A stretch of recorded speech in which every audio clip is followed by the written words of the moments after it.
welcome to this week's episode of Wildcat Connect. Here on the couch, I am your host, Adelaide Sabido. With me today, co-hosting, is our Director for Accessibility Office here at SJC, Mrs. Christy Cobb. Our guests for today, we have a parent with us, Miss Tracy Arda, and one of our very own students, Miss Maria Cal. Right, and today we will be talking to you a little bit about disability awareness as we have entered the month of December and we are celebrating on December 3rd, the International Day of Disability Awareness. And here at SJC, it's something that's very important to us. We have our very own accessibility office, and we're going to get throughout the segment, we're going to talk a little bit of the different forms and what disability really entails. And we have Miss Maria, who is going to share her story and what it means for her to be here at SJC, and the parent about her journey with your child in the education system, and all the challenges and the celebrations that you have endured as well. So I'm going to pass it over to Miss Christie to talk to us a little bit about what the Accessibility Office is at SJC, what is its mission, its goal and purpose here on campus, and generally what it has been up to this school year. Well, thank you so much for having us. First of all, I think it's important that we amplify the message that we're trying to give today. Disability Awareness Day celebrated on December 3rd, and to shed some light, positivity, and like you said, celebrations. We are using this platform to spread the good that we're doing, and also to give some form of inspiration to other people who are viewing us today. So the Accessibility Office, actually, to get to what it is, I think it's important to talk about what it is a part of. So the Accessibility Office is a part of the Magis Center. The Magis Center was created to be a place to help with student development, holistic student development. And as a part of that, our leadership here at SJC really thought about how is it that we could help bridge the gap between inequity and equitable access to education.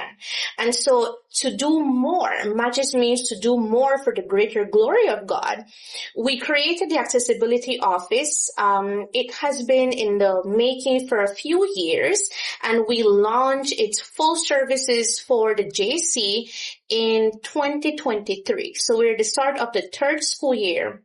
And that office is a space for students with disabilities, whether it's visible or invisible, to register themselves and to be eligible for services such as accommodations, and also to have a space where they can feel at home and that we could work together towards their development and their success in school. Wow, that's, it's a beautiful story. I've been back here at SJC for a year now, and I've seen, some of the good work that comes out of that office, especially when it comes to inclusivity. Yes. Right? That is something that I think is at the heart of SJC when we're depicting and, we're living out the mission in being men and women for and with others. It's everyone. There is this equality. There is this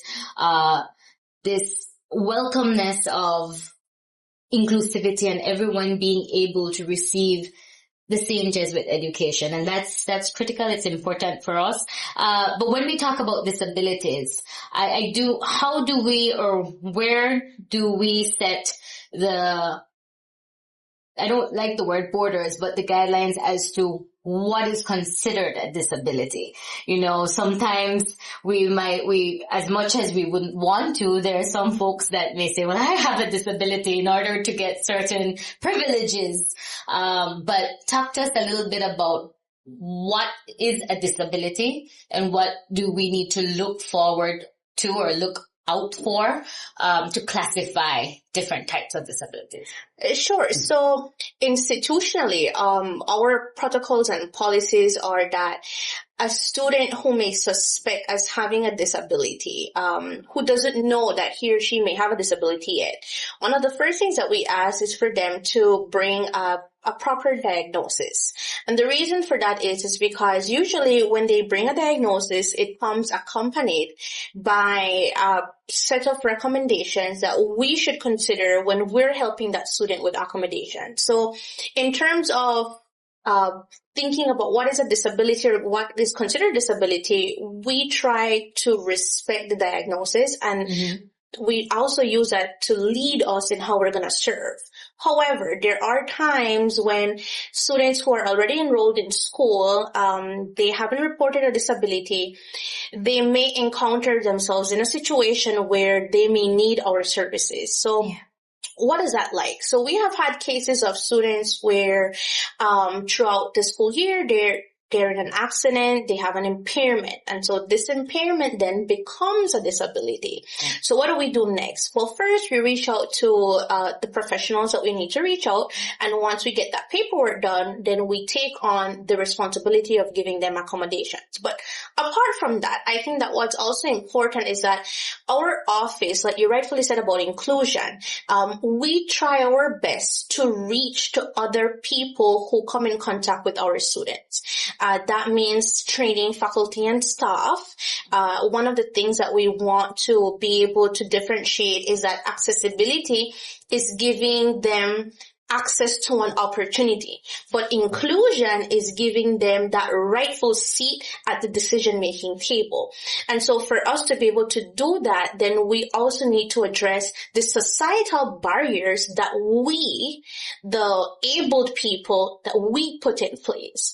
So when we're talking about disabilities, accessibility, and inclusion, everyone has a responsibility. So the student with the disabilities' responsibility is to make that proper disclosure, telling us what it is, and then we need to be able to respond to them in the best way that we can. And to answer your question about the different forms of disability, the visible ones are the ones that we can see, like physical impairment, someone in a wheelchair, a student who's blind, or perhaps someone who's deaf, right? But the invisible ones are the ones that we can't see with our eyes or our senses, like learning disabilities, autism, ADHD. These are things that we may not know a person has unless we're working with that student. So to avoid confusion and assumptions, we are led by the diagnosis, but then we choose to serve them in the way that we find best. And in most of the times, we try to do that collaboratively with other offices. Absolutely. Well, thank you for sharing what accessibility looks like in the college setting. I know you mentioned earlier that we're in our first semester of our third year. Yes. So almost completing 3 years of service to the SJC students. But what has the impact been like so far, both on the individual students and on SJC as an institution? I think the impact has been profound and significant. To talk to you about the individual cases, each one of them is quite unique and subjective. But I think that there's a lot of similarities that are shared.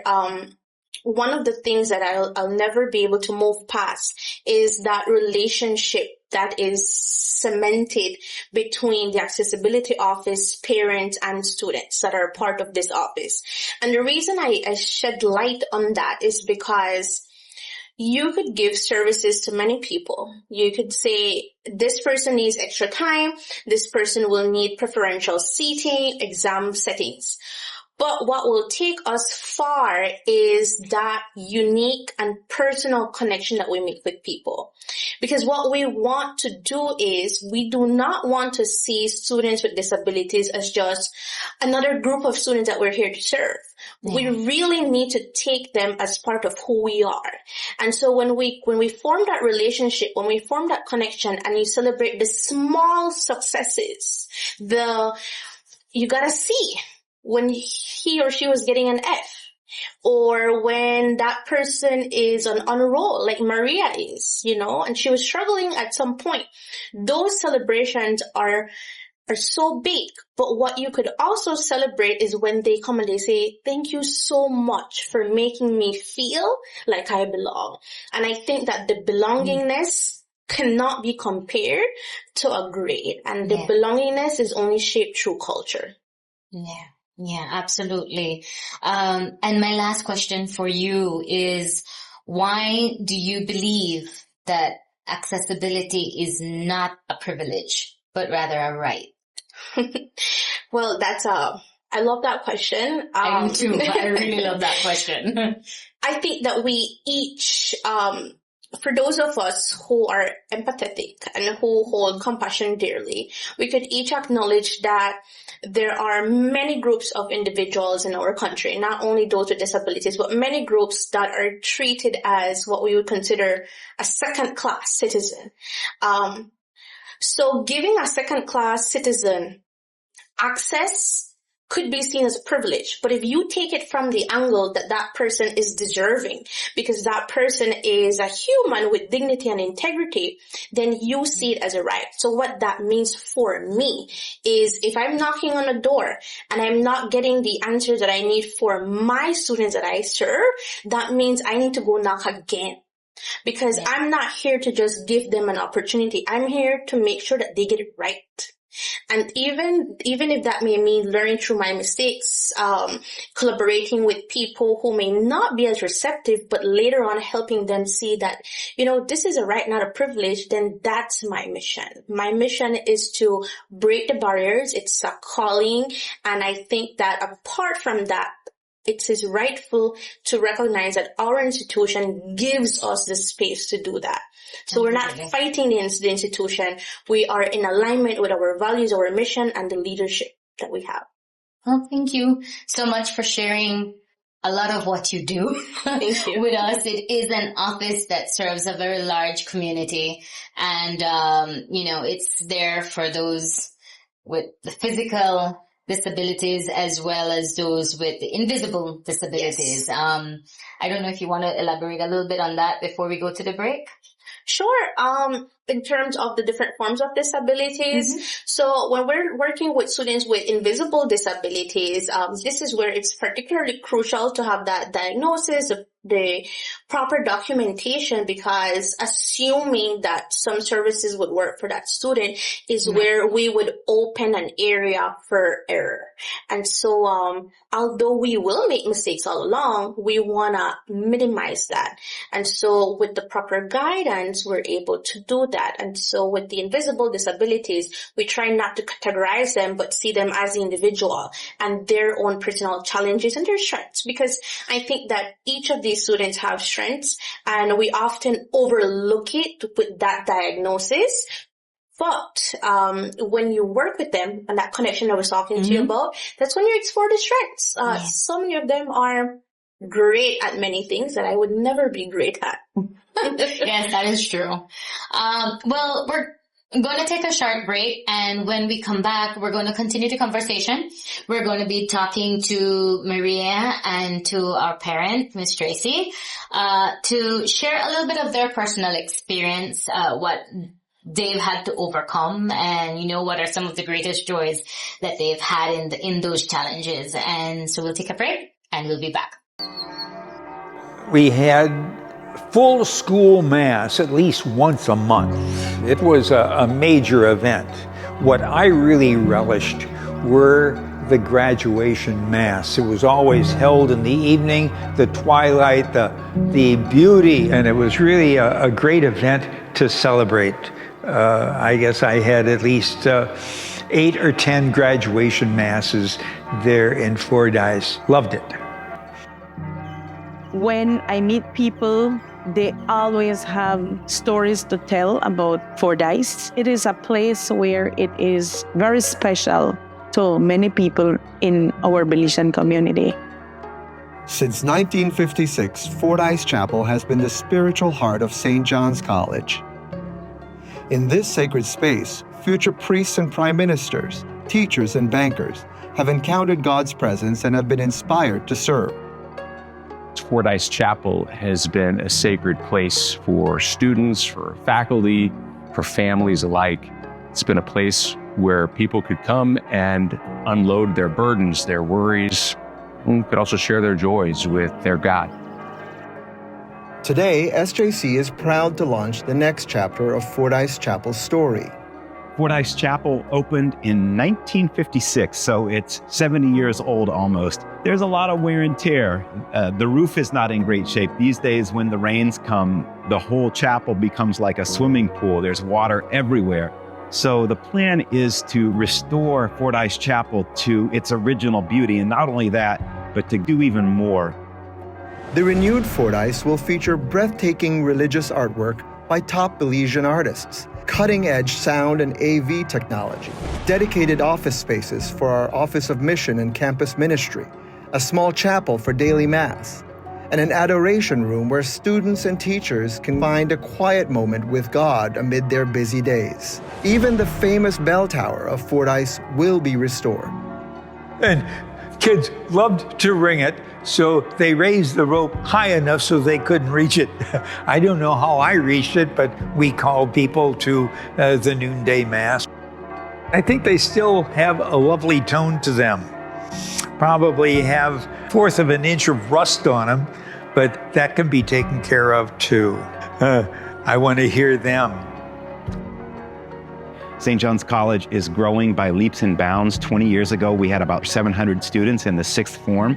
Today, under the leadership of Dr. Peralta, our president, we have close to 2,000 students between the 6th form and the new university division, not to mention another 700 boys in the high school. So the time is right to create a beautiful new modern worship space for generations to come. It's important for us to have a silent space where we can listen to the voice of God, where we can be at peace, but also to have that space where you can exercise the sacraments of the Mass, of reconciliation. This is what we're about here at St. John's College. This is what Jesuit education is about. Without a beautiful place to worship, a place of encounter, we're just another school. With your support, we are going to be able to renew the very heart of St. John's College for today, for tomorrow, and future generations to come.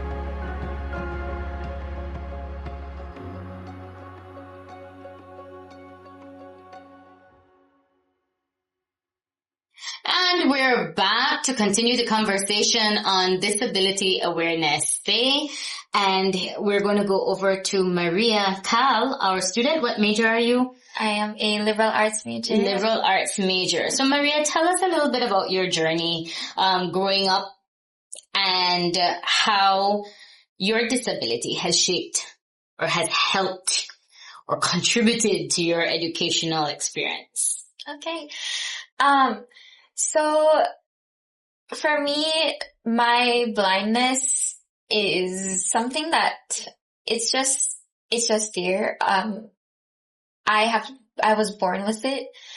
Growing up, for me, personal struggles, I'd say, being blind has brought a lot into my life, struggles as well as positivities.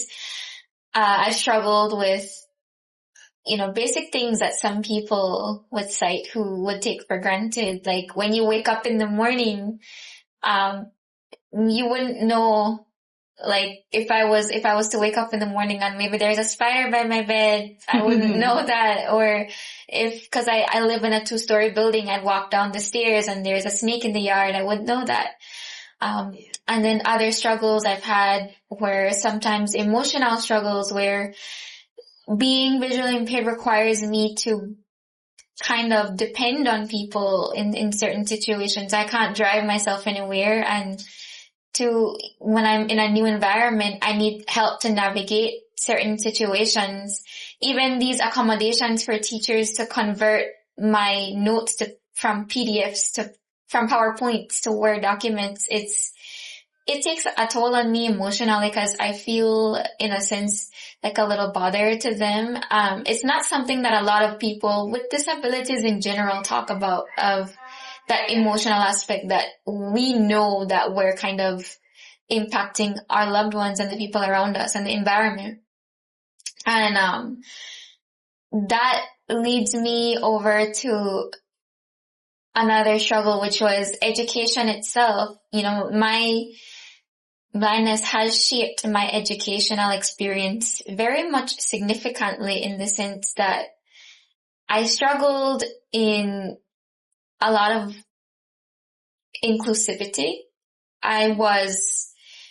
Institutions, teachers, they were hesitant to take me. And when I was younger, I had to fight a lot more for that right that I had to education. It was not something that was easy to get, and it was a struggle. And I know a lot of times people with disabilities, they're either not given equity, and thus they're not able to enjoy their full educational experience and become the adults that they're meant to be, which is sad because they're the ones that shape our country's future. But also, for me personally, it was just very difficult when I was like, I'm not sure how far I'll make it in this educational aspect of my life. I'm not sure if I'll be able to finish. At one point when I was here, before I got here to SJC, I used to think, okay, I'm gonna make it. I can do this. I had that positive mindset because I was already graduating high school, and then things took a different route, and I was like, maybe I'm not gonna make it. I don't think I'm gonna make it. I get that acceptance letter from SJC, and all my fears about college itself was like there. And then this huge fear just came over me. I'm like, what is going to happen to me at SJC? Am I gonna get treated? How am I gonna get treated? What's gonna be the limitations that I face here? Am I going to be okay? Am I going to survive? And a lot of years, my educational aspect was a lot of surviving. Here at SJC, I can clearly say that I'm thriving, in the sense that I got here, and yes, the accessibility office here at SJC has been amazing with BCVI, has spoken to my teachers, and has been amazing with me in whatever accommodations I needed. But, also that relationship aspect that Miss Christie had mentioned earlier, I genuinely bond with her as my advisor. I remember just her and I sharing some emotional moments. She was there with me when I could not even, I thought I was not going to survive the first years of college, and then she was there when I got my C minuses and my D's, and she didn't even ask any questions. She just, what do you need? And we're gonna move forward with this. You're gonna be okay.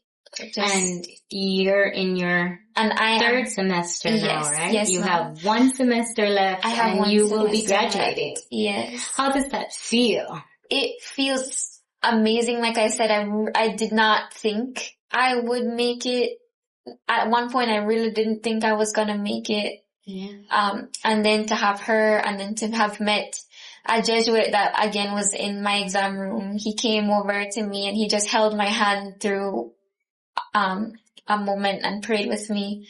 And just the support I got, I made friends. I have friendships that I didn't think I was gonna make, and that's just amazing to me. And I'm confident. I'm more secure now that. I was just going to ask, how has this accessibility, this welcomeness, this inclusivity, how has it shaped or made you feel, that sense of independence, confidence here, and belonging to the SJC family? I don't just feel like, okay, I'm at school and I'm being accommodated. I feel like I'm genuinely wanted, and in an environment where I feel included, and that is something I have longed for years. And I think that, I spoke about the struggles earlier, but my blindness, I know that has shaped me in a sense that when I view people, I don't look for facial recognition or a physical. When I tell someone that they're beautiful, or when I'm interacting with a person, I look at their heart, I look at their personality, and that is how I see people. That is how I see the world. Through touch, through the littlest of things, they matter to me even more. And I can see things a lot deeper than most people would see things. That's so beautiful. Thank you so much for sharing your personal experience. I must say, we are happy to have you.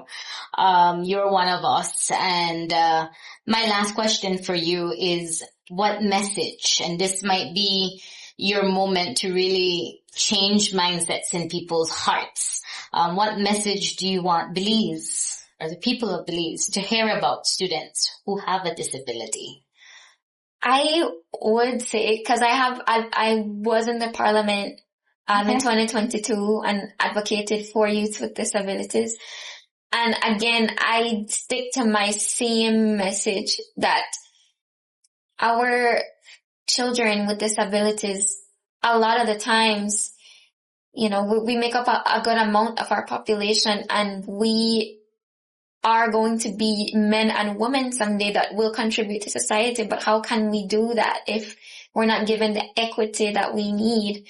How can we do that? How can we make our society, our Belize, a better place if we're not given that space, that accommodation that we need? And so all I'm saying is we have potential, but it's just all we really need a lot of the times is just for Belize to give us that space and that opportunity to unlock that potential for us to thrive in our world, in our country.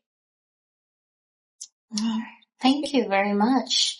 And we have Miss Tracy, who is on another end, but, equally involved as well in raising a child that is blind as well. Yes. So tell us a little bit, what has that journey been like for you?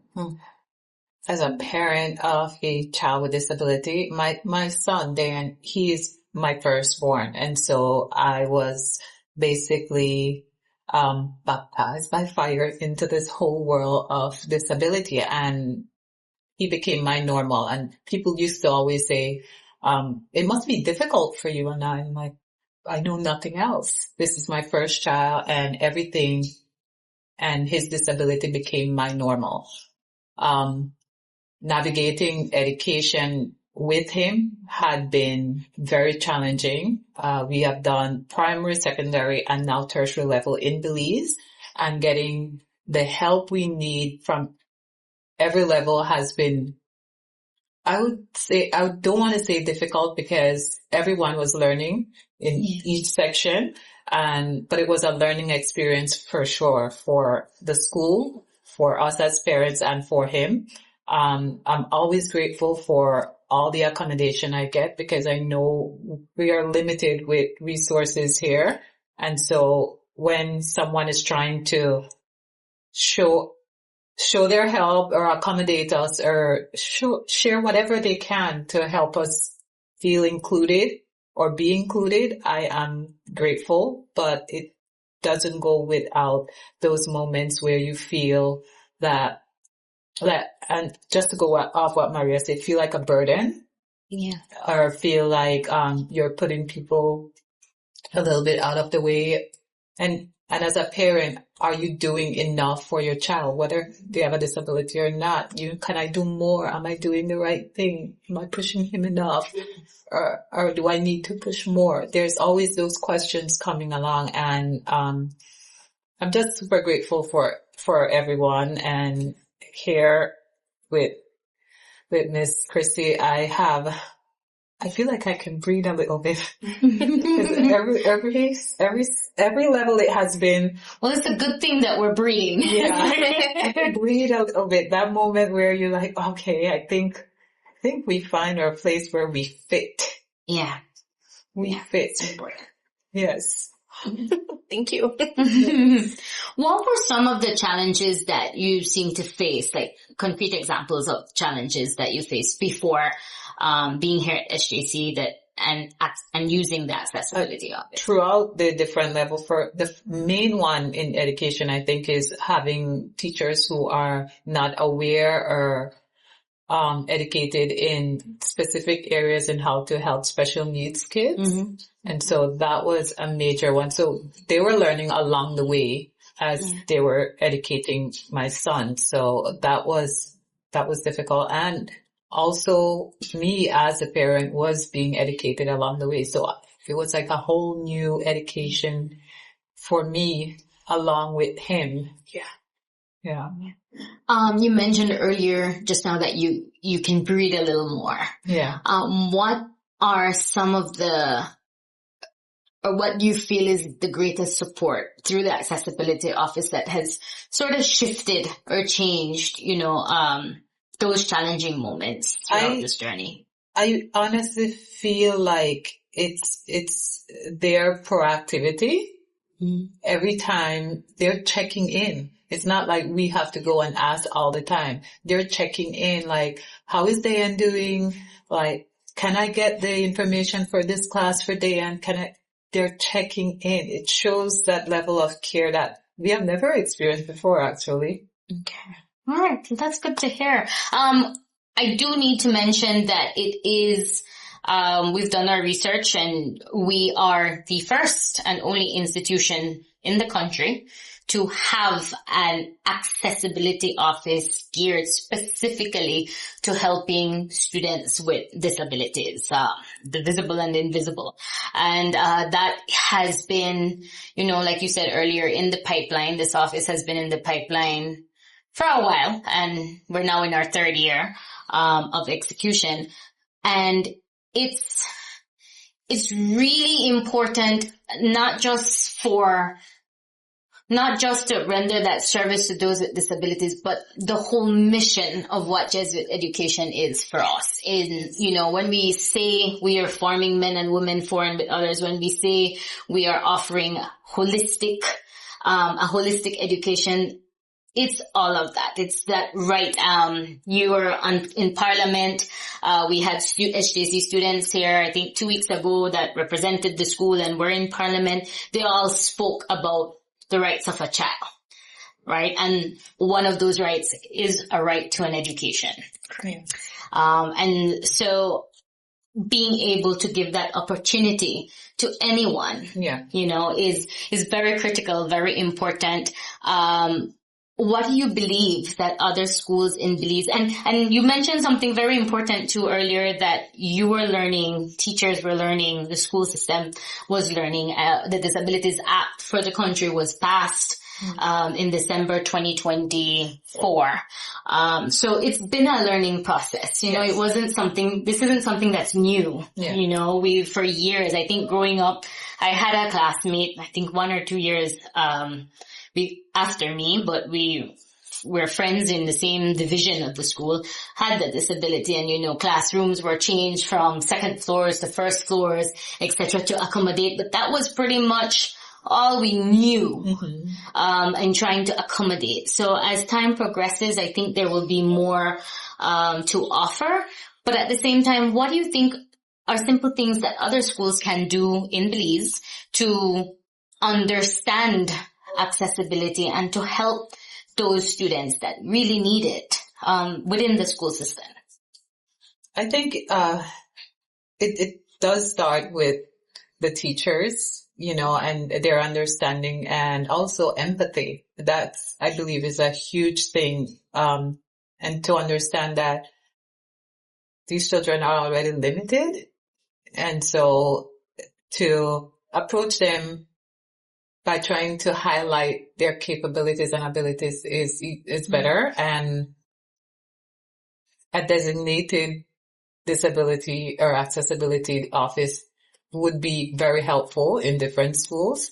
I can see the impact it has here, not just for the students who have a disability, but all the students, the way they interact with the students who have a disability. I've seen my son chatting and laughing with students. I've never seen that in other schools before. And it's just the feeling of inclusion, the other students, how they approach them. Mm-hmm. It's such a huge difference. So, and I believe that comes from the office. So I feel like the office, a designated office at the school, bringing awareness to the students and working on that all the time, not just a disability week or disability day, is very important. Yeah, it's the constant conversations. Yeah. I'd like to add to what Ms. Tracy is saying. I think that the formal education is important for teachers, for any co-educator in the education system. We need to know what we're doing so that we minimize experimentation, right? So that's important. But once you've done that formal training, what will take you far, what will make it a right and not a privilege, is the persistent pursuing of making sure that they belong. And you do that through the collegial relationships, through collaboration, through culture, through connection. It's through the trainings, it's through the small talks, it's through platforms like these, it's through the vision of the leadership, it's through the reception of the institution. So I think that some small things other schools can do is being open, acknowledging that this has not just recently existed, it has existed for years, but the time is now to create that change. I mean, absolutely. Apart from just having the accessibility office and being pioneers in that area, we've also set the tone for the Belize Inclusive Studies. Yeah. So that's a national program that we've offered. And I do understand all the challenges that exist that could limit accessing that program. However, once the investment is made, the mind and the heart is set to it, we can make it happen, and we did that. SJC did that. The teachers did that. The administration did that. We did that as a school. Absolutely. Well, I want to say thank you very much for being here, Maria. Thank you for sharing a little bit of your personal journey. You can't walk in somebody's shoes until, it really happens to you, or you become close, like Miss Christie said, that connection is made and you're there with that person, every step of the way. And we see that a lot here at SJC in being each other's keeper. I like to say that, and have that caring sense of community to look out for one another. There are a lot of different, I say, we come from all walks of life. We come with great talent. We come with different skill sets, and everybody has something unique about themselves that they bring to the table to make this melting pot, all the more better for us to learn from each other and with each other. So thank you for sharing your life with us and for being with us. And thank you for being a wonderful parent. It's been a long journey.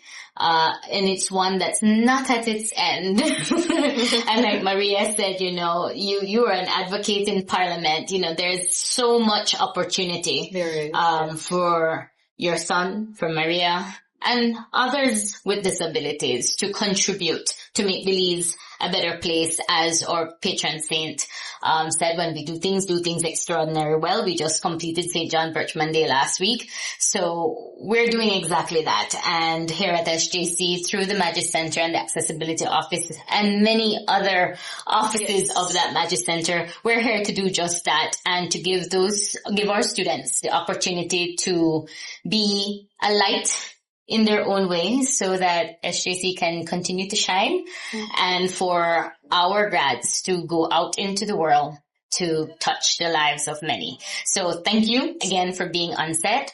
Thank you, Ms. Christie, for all the work that you do. And we've come to the end of this podcast, and we will see you next week for our last podcast for the season. So thanks for joining, and we'll see you next week.